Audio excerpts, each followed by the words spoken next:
Hello, I'm Priscilla Archangel, and my leadership insight for you today is trusting the new leader. Almost daily, the business media reports on organizations that are announcing searches for or announcing the appointment of new C suite leaders.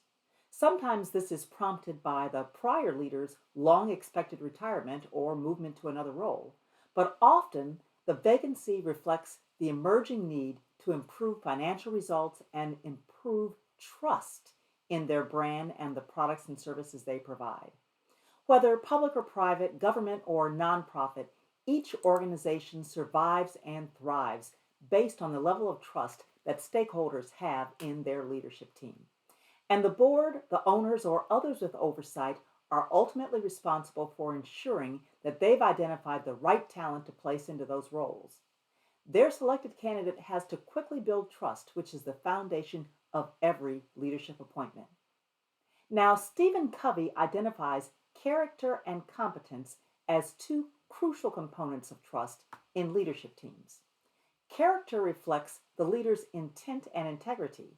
Competence reflects the leader's capability and results, and both must be solidly in place for the leader to be successful.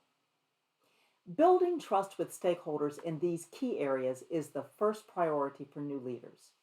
Boards recognize this and they carefully construct the leadership announcement to highlight the new leader's relevant experience and accomplishments.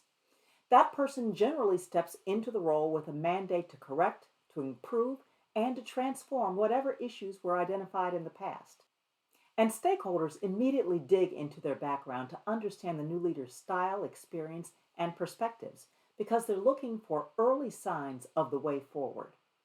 So here's some examples. Investors, for publicly held companies, an initial lift in the stock price is really the first public inkling of trust in a new C suite leader. But the best evidence of that trust is the longer term trajectory of the stock after observing the leader's performance over time. For leadership teams, the first and second level direct reports to the new leader look for signs that their expertise will be acknowledged and respected. They want a leader who understands the business model, the industry, and brings valuable experience to the role. They want a leader who will take time to understand why things operated as they did in the past and consider the downstream impact of any changes because that will affect the next important group of stakeholders, which is the supply chain business partners. Companies in the supply chain and related businesses are directly impacted by decisions from the new leader. They want to know if there's going to be a shift in business strategy and how it will impact them. Then there's the customers and clients. Every organization operates based on a promise to provide goods and services or something of value to a target population. And failure to deliver on that brand promise, for whatever reason, results in missing business goals, bad relationships, and a lack of trust. Brand image must be fiercely protected. And then there's the employees.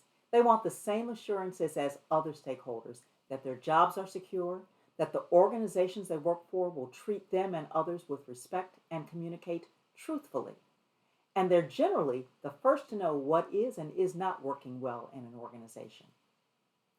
To quickly build trust with these stakeholders, new leaders need a strategy to communicate with them and to address their needs. So here's an example.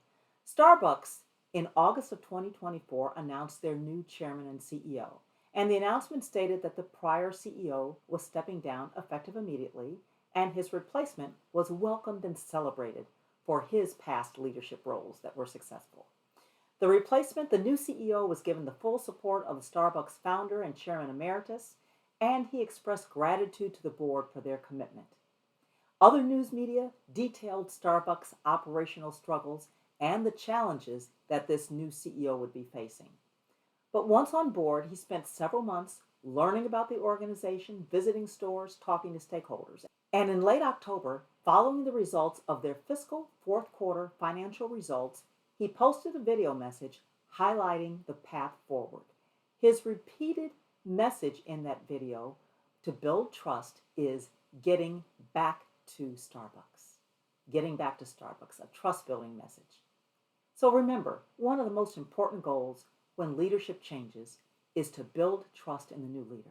This is the foundation of business and this is the currency of leadership. Thanks for listening.